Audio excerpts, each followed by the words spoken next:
आचार्य वीरसेन स्वामी द्वारा रचित बाबला ग्रंथ के आधार से इस बात की चर्चा की थी कि भक्ति कैसी होती है और उसका क्या फल है। एक बात और कह दूं, दो चीज होती है जिनको समझना जरूरी है।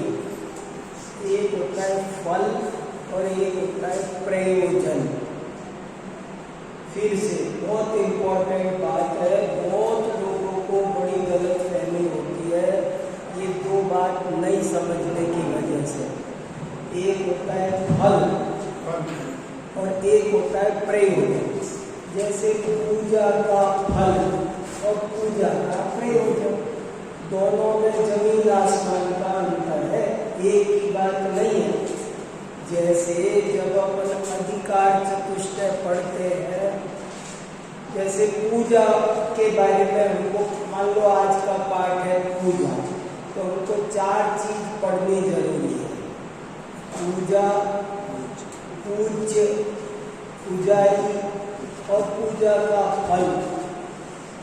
लेकिन इसमें एक खास बात है, पूजा का फल विशेष है, अलग चीज है, और पूजा का प्रयोजन अलग चीज है। खेती का फल और खेती का प्रयोजन, दुकान का फल और दुकान का प्रयोजन, सब चीजें एक नहीं है, अलग अलग है। लोग इसको एक समझ लेते हैं। ध्यान का फल और ध्यान का प्रयोजन, इस पर सोचो तो आपको बहुत कुछ पता चलेगा। जैसे ध्यान का फल क्या, कि ध्यान के फल में तो बहुत कुछ आएगा। ध्यान करने से तबीयत अच्छी हो जाती है, रिद्धियां प्रकट हो जाती है, नाना प्रकार की और लाभ हो जाते हैं। लेकिन ये ध्यान के फल तो है, पर ध्यान के प्रयोजन नहीं है। तीर्थ यात्रा का फल और तीर्थ यात्रा का प्रयोजन। अभी मान लो मेरे को राजेंद्र जी भाई साहब तीर्थ यात्रा पर लेकर गए, तो ले गया तो मुझे बहुत सारे लाभ हुए। किसी ने कोई गिफ्ट भी दिया, कोई लोग गिफ्ट भी देते, तो वो भी मेरी तीर्थ यात्रा के फल तो कह सकता हूँ कि हम तीर्थ यात्रा पर वहाँ गया तो मेरे को वहाँ पर बढ़िया झरने भी देखने मिल गए, ये फल हो सकता है। लेकिन झरने देखने कोई तीर्थ यात्रा जाता नहीं है। ये बहुत इम्पोर्टेंट बात है। योगा का फल और योगा का फल प्रयोजन।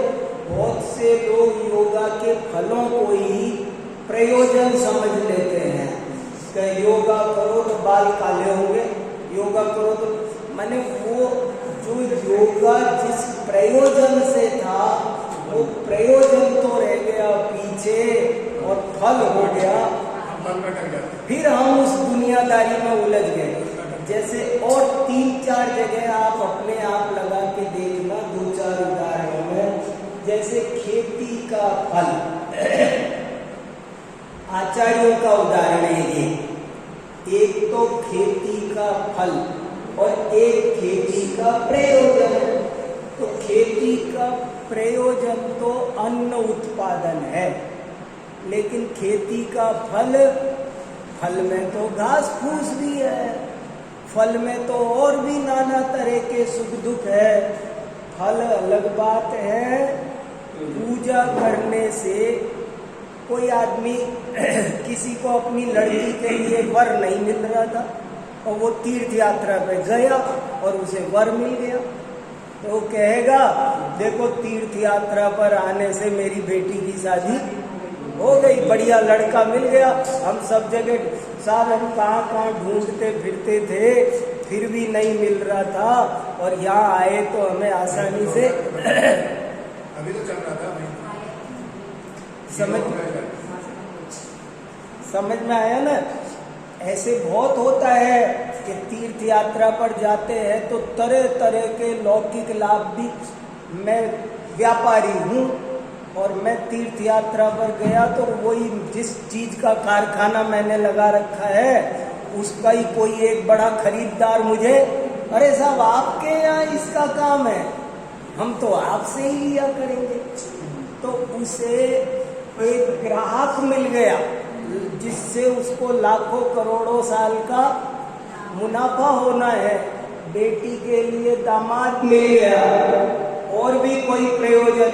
मान लो मैं मकान खोजता था और उन्होंने कहा हम तो बिल्डर हैं, आपके लिए मकान, हम इतने फ्लैट बनाते हैं, आपको नहीं मिला तो फिर क्या फायदा आपके लिए। तो ये मेरी तीर्थ यात्रा का, पूजा का, मंदिर जाने का फल तो हो सकता है लेकिन प्रयोजन नहीं हो सकता। फल और प्रयोजन में अंतर समझना है। जब आदमी फल के ही लिए काम करने लग जाता है तो वो फल भी उतना अच्छा नहीं रह जाता है। तो ऐसे करके हमने पूजा का, भक्ति का क्या क्या फल होता है, कैसी भक्ति होती है, इसके लिए ये बहुत अच्छा श्लोक था, इसलिए आपको सुनाया। लेकिन अभी मैं और थोड़ी सी गहरी बात दो तीन आपके साथ करना चाहता हूँ, इसलिए इसी विषय को रिपीट कर लिया। एक बार तो मन हुआ कोई नया विषय आज ले दूं, फिर मैंने सोचा नहीं, कुछ चर्चा अभी इसमें करते हैं। इसमें एक सुंदर श्लोक भी छूटा है, वो श्लोक पिछली बार हुआ नहीं, तो मैंने कहा आज वो श्लोक भी आपको बता देता हूँ। एक बहुत अच्छा श्लोक है इष्टोपदेश में। आज से 1500 साल पहले पूज्यपाद आचार्य ने एक बहुत बढ़िया ग्रंथ लिखा है इष्टोपदेश। इष्टोपदेश माने इष्ट प्लस उपदेश। इष्ट माने क्या? इष्ट माने जो अच्छा लगे, वो नहीं, जो अच्छा हो। दोनों में फर्क है बहुत। अच्छा लगने में और अच्छा होने में। फ्रिज का पानी अच्छा लग सकता है पर अच्छा हो नहीं सकता। करेला आपको अच्छा ना लगे पर अच्छा होता है। तो यहाँ इसको बहुत गजब की बात है। स्वयंभू स्तोत्र में श्रेयांसनाथ भगवान की स्तुति करते समय समंत भद्राचार्य ने एक वाक्य लिखा है बहुत अच्छा, वो मुझे बहुत पसंद है। हे श्रेयांसनाथ भगवान, इस दुनिया में जो श्रेय है वो प्रेय नहीं है, पर जो प्रेय है वो श्रेय नहीं है। पर आपने श्रेय को ही प्रेय बना लिया, इसलिए मैं आपको प्रणाम करता हूँ। समझ में निकल गया होगा, फिर सुनाता हूँ, बहुत काम का है ये। हे श्रेयांसनाथ, उनका नाम श्रेयांसनाथ भगवान है ना, तो बोले हे श्रेयांसनाथ भगवान, इस दुनिया में जो चीजें श्रेय है वो प्रेय नहीं है, और जो प्रेय है श्रेय नहीं है। ऐसी अच्छा लगता है प्रेय। प्रेय माने जो अच्छा लगता है। चीनी मिठाई अच्छी लगती है, नमकीन मिठाई, फास्ट ये अच्छे लग, ये प्रेय है। पर पूरी पराठा प्रेय है पर श्रेय नहीं। और रोटी रूखी दाल, रोटी स्वीट दाल का और हरे प्रेय नहीं है पर बोले दुनिया में चीजें दो तरह से बटी हुई है, कोई प्रेय है तो श्रेय नहीं है, श्रेय है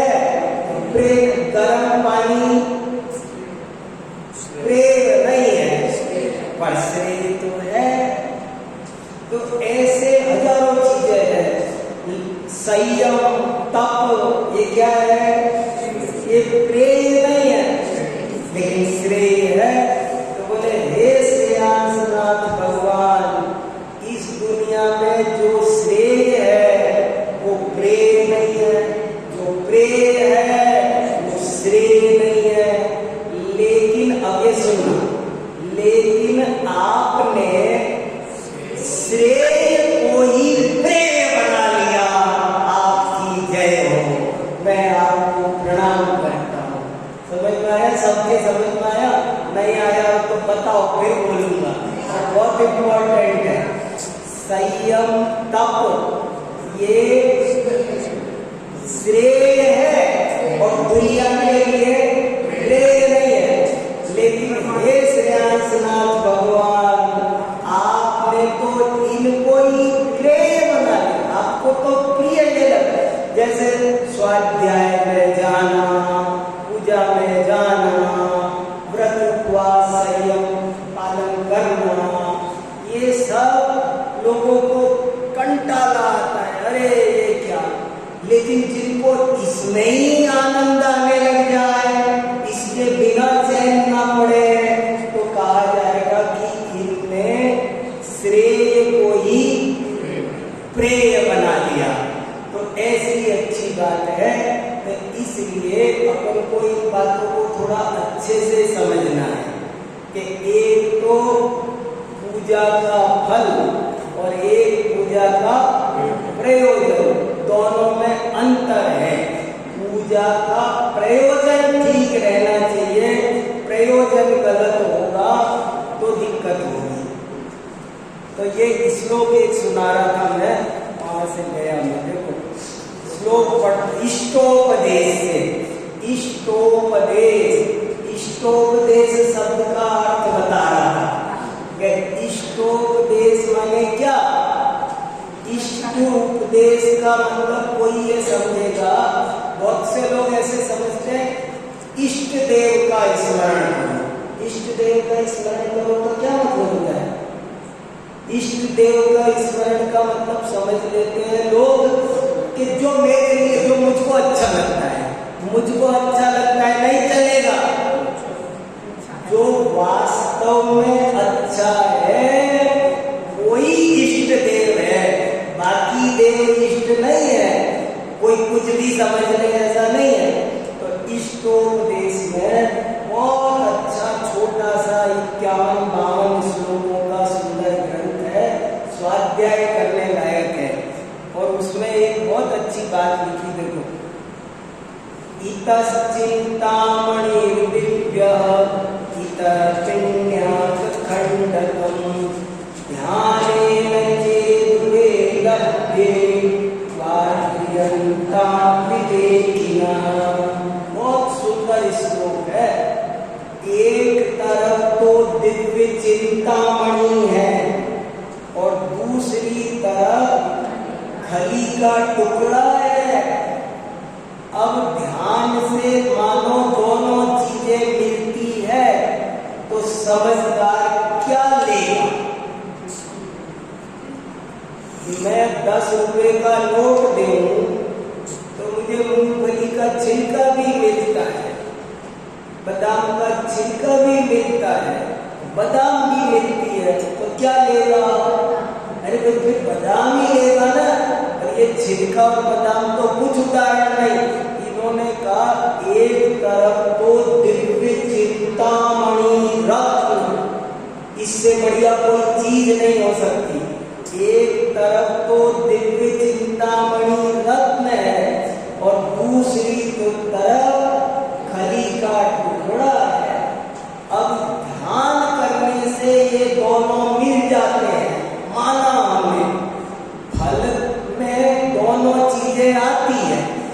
ये अपन ने पिछली बार चर्चा की ना, भक्ति से दोनों प्रकार के फायदे होते हैं, लेकिन प्रयोजन एक है और लाभ फल दोनों तरह के हैं।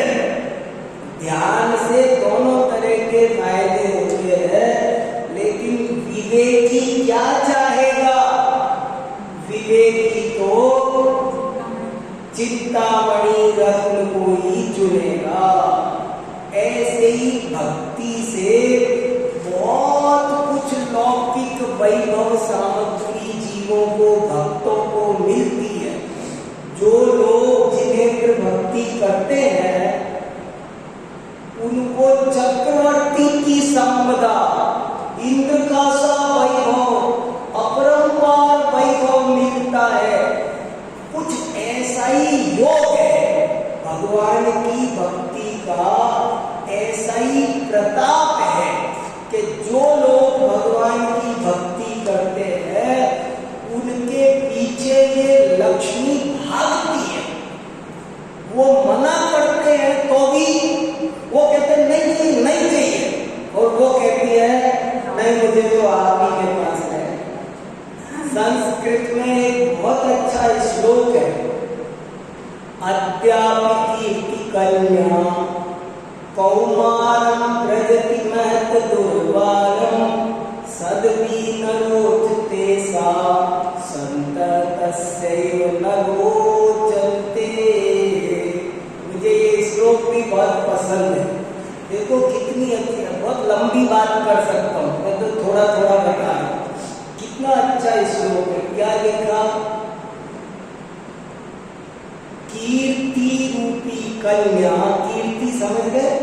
यस, कीर्ति नाम, कीर्ति जैसे स्त्रीलिंग शब्द है ना, तो कवि ने कल्पना कर दी कि कीर्ति रूपी कन्या आज तक कुंवारी है, उसकी शादी नहीं हुई, और लगता है अभी आगे भी कुंवारी ही रहेगी, उसको उसकी शादी नहीं हो पाएगी।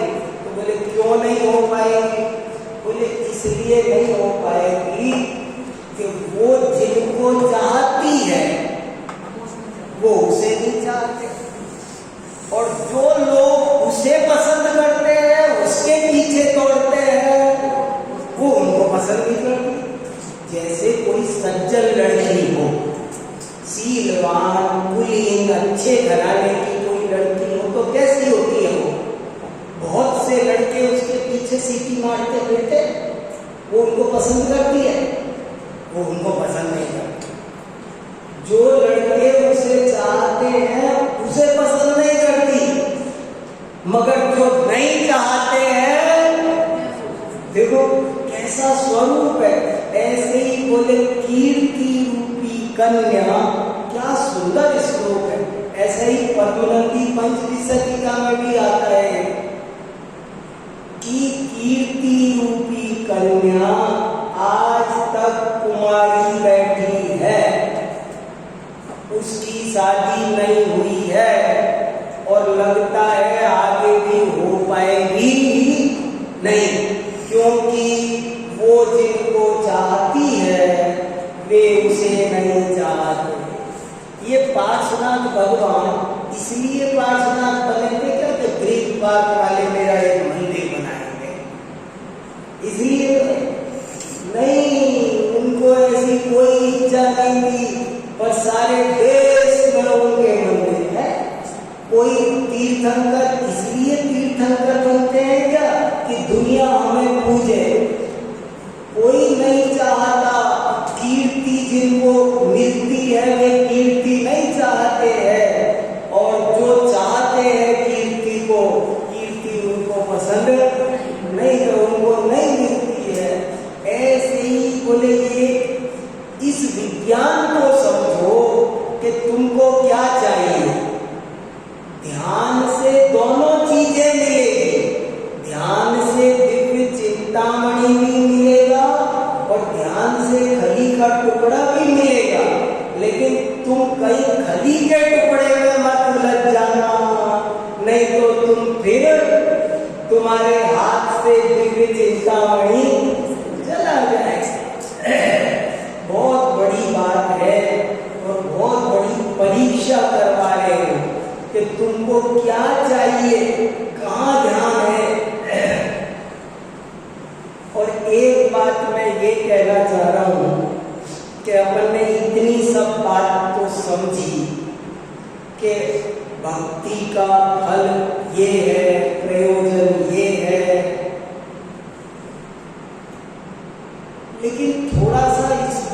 छात्र भी अपन विचार करें कि भक्ति क्या होती है आखिर।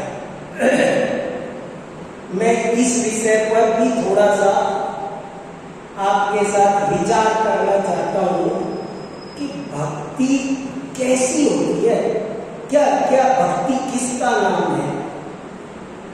और मेरी बात को अदरवाइज मत लेना, मुझे सब पसंद है, छोटे मोटे जो जैसे कर रहे हैं ना वो सब ठीक है, लेकिन हम तो अपने सुधार के लिए और अपनी क्वालिटी बनाने के लिए, अपने को थोड़ा आगे बढ़ाने के लिए, अपने आत्मनिरीक्षण के लिए बात कर रहे हैं। भक्ति के नाम पर दुनिया में बहुत कुछ हो रहा है और मैं किसी का विरोधी नहीं। जो जो कर रहा है, लोग जिस बहाने से रास्ते लग रहे हैं लगने दो, कोई किस बहाने आ रहा है। मुझे एक दृष्टांत बहुत अच्छा लगता है। एक साधु बाबा किसी घर पर कुछ मांगने गए, भिक्षा, बोले भिक्षा दो, तो घर में अंदर से कोई आया नहीं। जब बहुत 2-3 बार आवाज दी तो उन्होंने घर में से एक छोटी सी बच्ची को बाहर भेज दिया, कहते बाबा से तो बाबा हमारे कुछ नहीं, आगे जाओ। तो वो बच्ची बाहर निकल के बाबा से कहती है कि बाबा हमारे घर कुछ नहीं है, आप आगे जाओ। अरे बेटा कुछ तो दे दो, मना नहीं करते, द्वार पर आए हुए वो मना नहीं करते, कुछ तो दे दो। तो बोले बाबा कुछ नहीं है, आगे जाओ।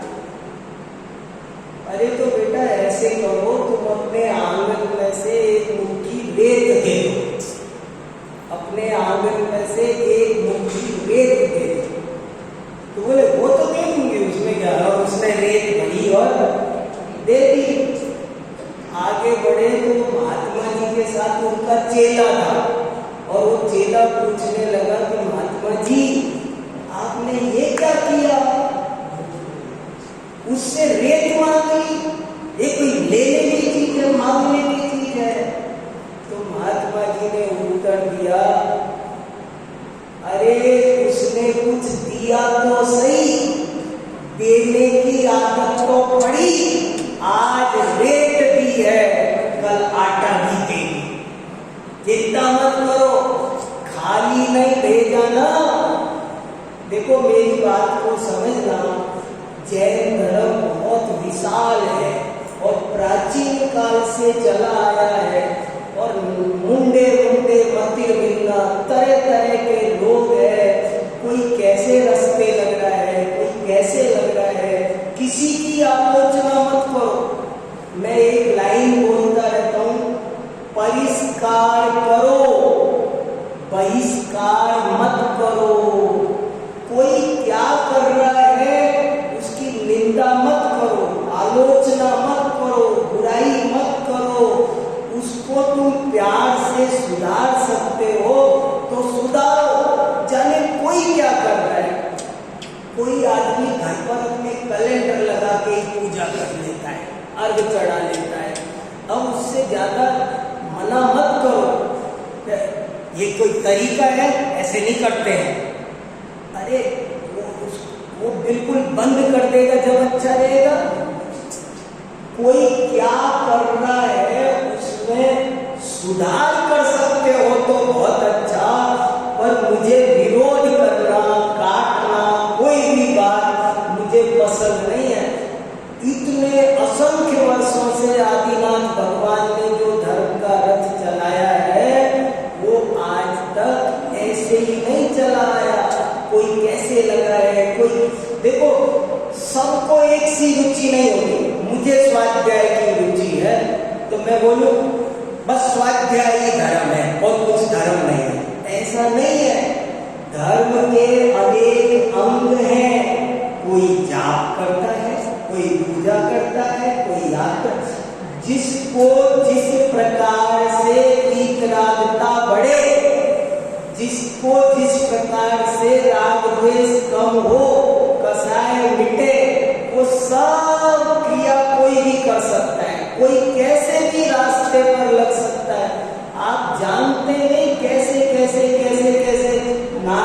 दिल को संभाला।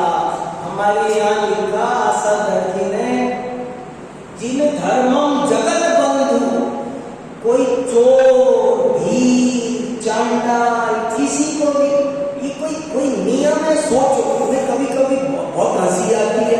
बचपन में तो पहले समझ में ही नहीं आता था कि उस भील को महाराज ने कहा कि कौवे का मांस, अरे पूरा चुरा देते मांस को, कम से कम मांस कोई खाने की चीज है, वो तो पूरा चुराना चाहिए था ना। अरे नहीं, तुम चिंता मत करो, कौवे का ही छोड़ दे दो, आज नहीं कल देखना तुम। ये जो हमने आज धर्म का बीज बोया है ना, ये बीज तुमको आज नहीं समझ में आएगा। एक आदमी को एक महाराज ने कहा कि तुम क्या करते हो? बोले महाराज मैं शिकार करती हूँ। अरे शिकार, ये तो अच्छा काम नहीं, बंद करो। महाराज जी मेरी तो यही आजीविका है, ये नहीं बंद हो सकती, और कोई बात बोलो आप। तो बोले ऐसा करो, कौवे का शिकार मत किया करो। ओ उसमें क्या, वो तो मैं करता ही नहीं हूँ, वो मेरे काम का नहीं है, कौवे का शिकार मैं नहीं करता, वो छोड़ दे दो, चल तू कौवे का शिकार छोड़। उसने कौवे का शिकार छोड़ दिया। कौवे का शिकार छोड़ते हुए एक दिन उसे ख्याल आया कि उसी पेड़ पे कौवा भी बैठा है और बगल में कबूतर भी बैठा है। मैंने कबूतर को मार दिया, कौवे को छोड़ दिया। कबूतर की क्या गलती थी बेचारे की, मैंने उसको क्यों मारा? जब मैंने कौवे को छोड़ दिया तो कबूतर ने मेरा क्या बिगाड़ा था? ये तो अन्याय है।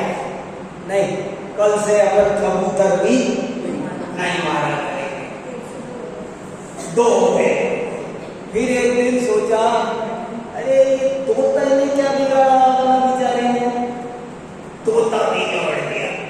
धीरे वो आप कहते हो ना, उंगली पकड़ के, हमारे आचार्यों ने सबको ऐसे ही रास्ते पर लगाया है। कभी किसी की आलोचना मत करना, सबको अपनाओ। जैन धर्म आज छोटा क्यों रह गया? अपन जरा जरा सी चीज पे नुक्ताचीनी करते हैं। क्रिया कांड में कोई एक नियम नहीं है। जय धमला में लिखा है, बहुत से लोग छोटी छोटी बात पे, ये स्थापना लौंग से करनी चाहिए, चावल से क्यों कर रहे हो? अरे सब चलता है। अरे तुम नारियल ऐसे मत चढ़ाया करो, ऐसे चढ़ाया करो, ये ऐसे किया करो। अरे सब ठीक है, ज्यादा चीज करने की जरूरत, हर चीज ऐसे ही होगी। ऐसे जय धवला में भीमसेन आचार्य ने लिखा है, मैं आपको प्रमाण दे दूंगा, इसमें न्याय प्रदीपिका में मैंने कोट कर रखा है। कोई क्रिया ऐसी नहीं है जो सांचे में ढल के सबके लिए एक सी होती हो। देश काल परिस्थिति, मैं जगह जगह जाता हूँ दुनिया में। अभी आप अमेरिका में न्यू जर्सी में चले जाओ, फ्रैंकलिन में, वहां मंदिर पर बाहर लिखा हुआ है, यहाँ सामग्री चढ़ाना मना है। क्या करोगे? सामग्री नहीं चढ़ा सकते वहां। कितनी जगह किस तरह से अभिषेक करते हैं, मैंने बहुत जगह बहुत तरीके देखे हैं, और उनकी अपनी अपनी परिस्थितियां होती है। आप उनको मना करोगे तो बिल्कुल छोड़ देंगे। नहीं, सीधी हुई धोती नहीं होनी चाहिए, तुम मत पहना करो। लेकिन कोई पहन रहा है तो तुम मत पहनो, बढ़िया है, अच्छी, तुम बात अच्छी कह रहे हो। सीधी हुई धोती पहनना अच्छा नहीं होता। जो बिना सीधी धोती में जो शुद्धता है, वो सीधी हुई धोती में नहीं है। लेकिन तुम मत पहना करो, और कोई किसी को पहनना नहीं आ रहा है, और कोई मॉडर्न बच्चा है, उसने जैसे तैसे सीढ़ी पहन के आज अभिषेक को आ गया, तो धन्यवाद दो, कल बिना सीढ़ी भी पहन लेगा। ऐसे जरा जरा सी बात पे वो मत करो। तो ये तो मैं मानता अब सवाल ये है कि हमको तो आगे बढ़ना है ना, हमें तो आगे बढ़ना है ना, तो मैं इस बात पर थोड़ी देर आपसे सोचने को कहना चाहता हूँ कि जरा इस पे सोचो कि भक्ति की इतनी महिमा सुनी हमने 1 घंटे पिछली बार और अभी थोड़ी देर। अब सवाल ये है कि वो भक्ति होती क्या है, किसका नाम है भक्ति? भक्ति किसी क्रिया का नाम नहीं है, भक्ति किसी फॉर्मेलिटी का नाम नहीं है, भक्ति हृदय की एक बहुत निर्मल परिणति का नाम है। भक्ति कोई मंदिर में ही होगी और पूजा करते समय ही होगी, ये जरूरी नहीं है। भक्ति क्षेत्र और काल से परे है, क्रियाकांड से परे है, और वो दिल में रहती है। और थोड़ा उदाहरण अजीब सा लगता है, पर जैसे प्रेमिका के मन में प्रेमी सदा बसता है, माने वो बिल्कुल, ये भक्ति का खेल अजीब है। और जैन धर्म में तो और भी विशेष है। पहली तो यही बात है कि बहुत से लोग तो भक्ति माने यही समझ लेते हैं पैर दबाने का नाम ही भक्ति है। परिभाषा सुनाई थी पिछली बार, गुणेषु अनुरागो भक्ति।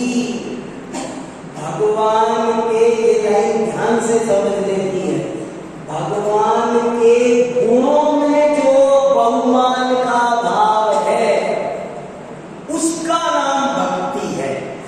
वीतरागता अच्छी लगती है क्या? अपने से पूछो। हमको राग द्वेष अच्छे लगते हैं कि वीतरागता अच्छी लगती है? अपन को परिग्रह अच्छा लगता है या अपरिग्रह अच्छा लगता है? देखो भक्ति किसका नाम है? हमको अहिंसा अच्छी लगे, हमें सत्य अच्छा लगे, हमें अचौर्य अच्छा लगे, हमको ये अच्छे लगते हैं क्या? सोचो, अपने मन में सोचो। परिग्रह, अपन को मंदिर भी, भक्ति भी, 90% लोग मंदिर बनाना, भक्ति करना, पूजा करना किस लिए? परिग्रह मिलेगा। और परिग्रह क्या है? 5 पाप में से एक है। अपन को कितनी खुशी होती है, एक मकान और ले लिया, पता है क्या हुआ? एक कुर्ता लिया, एक शर्ट ली, क्या क्या है ये पता भी है क्या चीज है, ये क्या मिली? ये परिग्रह है। और परिग्रह 5 पापों में एक पाप है। हिंसा तो पाप लगता है, झूठ पाप लगता है, क्या ऐसे ही हमको परिग्रह पाप लगता है? नहीं, जैसे हिंसा पाप लगता है, जैसे हम हिंसा से बचना चाहते हैं, सोचो अपने अपने मन, किसी दूसरे की तरफ मत देखो। जैसे मैं हिंसा से बचना चाहता हूं, ऐसे क्या मैं परिग्रह से बचना चाहता हूं? हमारे मन में आता है भाव कि हम परिग्रह से बचें। परिग्रह से बचने की इच्छा का नाम भक्ति है। और वो इच्छा कब होती है, कितनी देर होती है? सोचो। वो इच्छा कब अपना अपना मन चेक करो।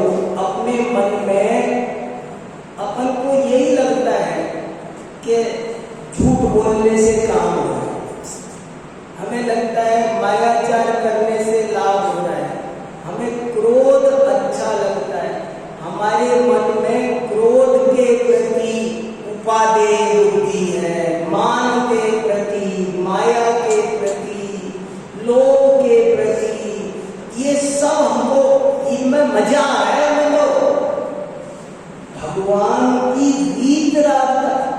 लगता है अपन भी ऐसे हो जाए, अपन मुनि बन जाए, छोड़े सब परिग्रह। ऐसा भाव अंदर से आता है, अंदर से सचमुच में आता है। सब छोड़ छाड़ने का विकल्प आता है, ये सब बाधक लगता है। ये सब बाधक लगे, ये सब परिग्रह दुख रूप भाषित हो, हिंसा दुख रूप भाषित हो, झूठ हमको बिल्कुल पसंद ना हो, हमें मायाजाल पसंद ना हो, इसका नाम भगवान की भक्ति है। केवल भक्ति कोई एक क्रिया विशेष का नाम नहीं, एक थाली का द्रव्य दूसरी थाली में कर दिया, केवल इसका नाम भक्ति नहीं है। भक्ति है संसार से विरक्ति का नाम। भक्ति हृदय में रहती है। पिछली बार इस बात पर बहुत जोर दिया था कि एक है भक्ति, एक है स्तुति, एक है वंदना, एक है नमन, एक है पूजा, एक है विधान, बहुत कुछ है, लेकिन सबसे पहले है भक्ति। भक्ति यहाँ रहती है, स्तुति यहाँ रहती है, वंदना यहाँ रहती है, नमन यहाँ रहता है, पूजा थाली में देवर रहती है। कितने फर्क है, माला हाथ में हो तो जप है, पर भक्ति नहीं तो कुछ नहीं। आटा पहले चाहिए, रोटी बननी है कि पराठा, तो वो पूरी वो बात की बात है। हमने दिया ना पिछली बार उदाहरण कि भाई हमने कहा रोटी बना दो, तो बोले आटा नहीं है, उनका आटा नहीं है तो पूरी बना दो। अरे आटा नहीं है, तो आटा नहीं है तो पराठा ही बना दो। अरे तो पराठा पूरी वो तो सब बात की बात है, पहले आटा बताओ। ऐसे ही जिस हृदय में भक्ति नहीं, वो ना स्तुति कर सकता है, ना पूजा कर सकता है, ना यात्रा कर सकता है, ना दान कर सकता है, वो कुछ नहीं कर सकता। उसके घर में आटा नहीं है।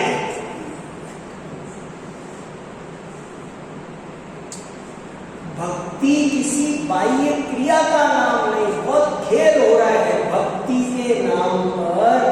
हम जो कर रहे हो सब बढ़िया है, मैं 2-4 बार कह चुका, मुझे डर लगता है कोई छल ग्रहण करे, कैसे कह रहे थे वो वैसे कह रहे थे। कोई कैसे भी करो, लगे रहो जैसे भी लगे, आज नहीं तो कल सद्बुद्धि आएगी। बच्चे जाने कैसे कैसे रास्ते पर लगते हैं, बाद में धीरे धीरे अगर समझ में आ जाए तो वही सब चीजें बढ़िया हो जाती है। इसलिए लगने दो, जो जैसे लग रहा है उसको वैसे ही लगने दो। लेकिन वास्तविक भक्ति क्या है वो भी तो सोचो। भगवान की बात मानने का नाम भक्ति है, उनकी बात मानने का। जैसे वो एक उदाहरण आता है ना कि एक आदमी पिताजी के पैर दबा रहा था। पिताजी कह रहे थे बेटा एक गिलास पानी दे दे, पैर दबाया जा रहा है। पिताजी मैं तो आपके चरण छोड़ के, अरे बेटा थोड़ी देर बाद फिर बोले कि बेटा बहुत तेज प्यास लगी, एक गिलास। अरे पिताजी आपके चरण, एक कविता सुना, 3 लोक में सर्वश्रेष्ठ आपके चरण। पिताजी कविता सुना रहा है, गीत गा रहा है, नहीं आपके वो लगाता हूं। अरे बेटा एक गिलास पानी दे दे। नहीं पिताजी, हाँ। अरे भैया ऐसे ही भगवान की बात को मानना, उस मार्ग पर थोड़ा बहुत चलना, ये भगवान की भक्ति है। भगवान के नाम पर जपने की वो कोई नहीं, मैं तो महाभिमानी रटूंगा, मेरे तो 1 करोड़ मंत्र हो गए। तो करने तो जो कर रहे हैं, लग रहे हैं तो रास्ते पर, लेकिन केवल इतने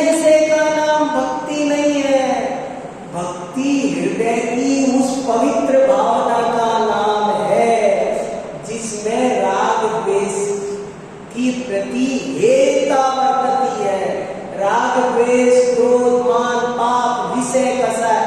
विषय कसाय, विषय कसाय समझ में आता है आपको? शास्त्र में विषय कसाय बहुत आता है।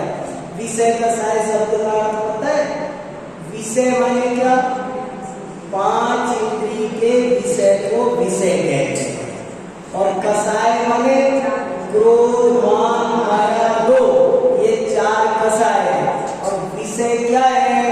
स्पर्श इंद्रिय का विषय, ठंडा गरम, हल्का भारी, रूखा चिकना कड़ा नरम, ये स्पर्श इंद्रिय के विषय है। रसना इंद्रिय के विषय है, खट्टा मीठा बताया इत्यादि रसना इंद्रिय के है। सुगंध दुर्गंध ये घ्राण इंद्रिय के विषय है। लाल काला सफेद पीला नीला ये चक्षु इंद्रिय के विषय है। और कर्ण इंद्रिय के विषय सब है। ये सब इनसे विकल्प मुझे एक शब्द जय जिनेन्द्र, जिनेन्द्र शब्द भी बहुत अच्छा लगता है। जिनेन्द्र, जिनेन्द्र शब्द छोटा नहीं है। जिनेन्द्र बोलना आसान है, लेकिन जिनेन्द्र बनना, जिसने इंद्रियों को जीत लिया उसका नाम जिनेन्द्र है। और इंद्रियों को जीतने का मतलब क्या? इंद्रियों को जीतने में सारा द्वादशांग आ गया। मैं 1 घंटा किसी दिन ये विषय लेके स्वाध्याय कर सकता हूँ कि जय जिनेन्द्र, ऐसे बोलूंगा आज का हमारा विषय है जय जिनेन्द्र, और 1 घंटे चर्चा चलेगी। जिनेन्द्र माने इंद्रियों को जीत। लोक में भी जो थोड़ी बहुत सफलता मिलती है वो उनको मिलती है जो इंद्रियों को जीत लेते हैं। जो इंद्रियों को नहीं जीत सकते उन्हें सफलता नहीं मिलती। मगर इंद्रियों को जीतने के 2 तरीके हैं। एक तो उनका भोग पक्ष है, एक उनका ज्ञान पक्ष है। इंद्रियों से कुछ भोगना नहीं, और भोगना तो नहीं, उनसे जानना भी नहीं, जानना भी बंद करना। ये बारीक बात भी फिर बोल रहा हूं। इंद्रियों को जीतना कैसे होता है? एक तो इंद्रियों से किसी भी प्रकार के विषय का भोग नहीं करना। जैसे खुशबू लेना ये भोग है, गाना सुनना ये भोग है, खीर खाना ये भोग है। तो ये तो भोग पक्ष है, 5 इंद्रियां भोगती है। ये नरम नरम है, भोगना है। तो एक तो भोगना त्याग, और दूसरा उनसे जानना भी त्याग। क्योंकि ये जो हमारी 5 इंद्रियां है ना, इस जीव का उपयोग एक समय में एक ही जगह रहता है। इस जीव, ये बात समझ में आती है सबके? एक समय में हमारा उपयोग एक ही जगह होता है। कई बार हमको लगता जरूर है कि हम एक साथ 2 काम कर रहे हैं, और 2 काम कभी कोई नहीं करता है। याद रखना, आप भोजन करते करते गाना सुनोगे, भोजन करते करते टीवी देखोगे, न टीवी का मजा पूरा आएगा न भोजन का, दोनों का सत्यानाश करो। इसलिए जब वो कहते हैं ना वर्क माइंड वर्क, जब जो करना हो ना, आप 2 काम एक साथ कर नहीं सकते। आपको कई बार लगता है कि मैंने टीवी भी देख लिया और खाना भी खा लिया, नहीं, ऐसा हो नहीं सकता। आपको खाने का आनंद नहीं आया, खाने का होश ही नहीं है क्या खाया।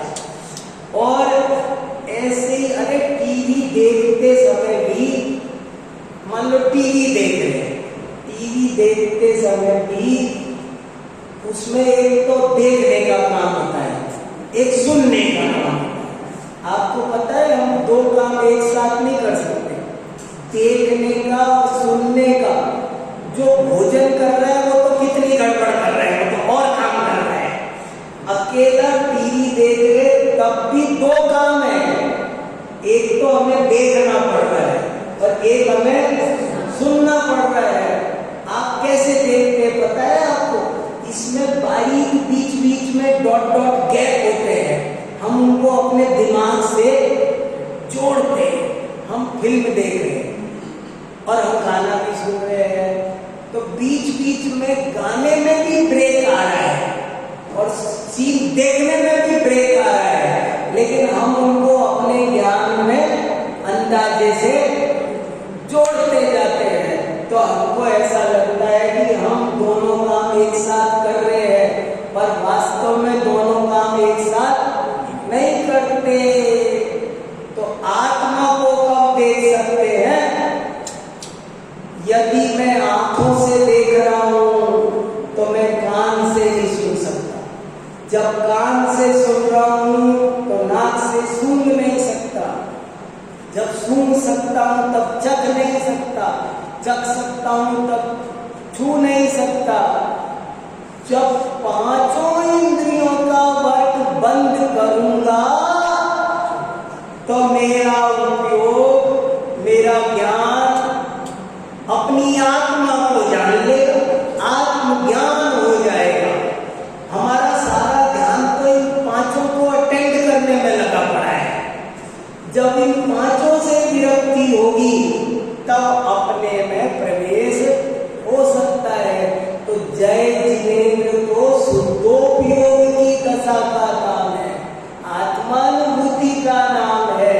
तो वास्तव में देखा जाए तो शुद्धोपयोग करना, आत्मानुभूति करना, इसका नाम सच्ची भक्ति है, इसका नाम निश्चय भक्ति है। निश्चय भक्ति क्या है बताओ? सब जगह लिखा है, द्रव्य पूजा, भाव पूजा, द्रव्य नमस्कार, भाव नमस्कार। क्या होता है भाव नमस्कार? द्रव्य नमस्कार और भाव नमस्कार। भाव नमस्कार क्या है? नम माने झुकना। नम माने क्या? नम माने संस्कृत का शब्द है नम। नम शब्द का अर्थ है झुकना। जब अपना उपयोग अपने अंदर झुक जाए तो उसका नाम है नमस्कार, भाव नमस्कार, सच्ची भक्ति। और जो ऐसी भक्ति करते हैं उनको नाना प्रकार के लौकिक लाभ भी, 64 रिद्धियां, ये छोटे मोटे लाभ छोड़ दो, ये क्या चीज है? अपन तो जरा जरा से लाभ, मंदिर गए थे तो हमें डिब्बा मिल गया। अरे डिब्बे डिब्बे कुछ नहीं है, जाने क्या मिलेगा। भगवान की भक्ति करने से 3 लोक का वैभव चरणों में लौटता है भगवान के भक्तों के। लेकिन वो भक्ति सही भक्ति होनी चाहिए, उत्कृष्ट भक्ति होनी चाहिए।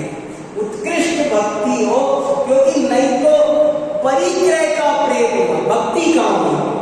आपको भगवान से प्रेम है या परिक्रय से प्रेम है, ये तय करो।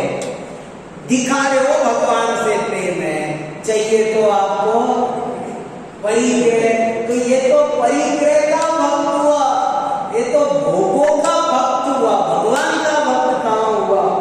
तो जैन धर्म की भक्ति बहुत ऊंची है। और धर्मों में तो कई तरह से जाने क्या क्या कहा जाता है, भगवान हमें पालते, ये करते वो करते, पर जैन धर्म में ऐसा कुछ नहीं है। यहाँ सही भक्ति अगर हो जाए तो लौकिक जीवन भी मंगलमय हो जाए और आध्यात्मिक जीवन का तो कहना ही क्या। ठीक है, और किसी को कुछ कहना हो तो बता। भक्ति केवल कोई क्रिया मात्र नहीं है, एक एक्टिविटी का नाम भक्ति नहीं है। भक्ति तो हृदय की बहुत पवित्र परिणति का नाम भक्ति है। छठी इंद्रिय के बारे में हाँ सही कहा, शॉर्ट की वजह से नहीं बताया। 5 सबसे खतरनाक वही है। परमात्मा प्रकाश में ये चर्चा आई है कि 5 इंद्रियों को वश में करो। तो शिष्य ने कहा कि 5 इंद्रियों को वश में करो, ये तो मेंढक तोलने जैसा काम है। एक को वश में करता हूं तो दूसरी बढ़ जाती है, दूसरी को वश में करता हूं तो भाई 5 इंद्रिय को वश में करो। 5 इंद्रिय को वश में कैसे करेंगे? वो तो ये इसको करते तो ये भाग जाती है, इसको करते तो वो भाग जाती है, मेंढक बोलने। तो कहा पंच नायक वश करो। 5 का नायक एक मन है, तुम तो मन को वश में करो। मन वश में हुआ तो 5 इंद्रियां वश में हो जाएगी। बिल्कुल सही, बिल्कुल सही, बहुत अच्छी बात। चलो, बहुत अच्छी बात है।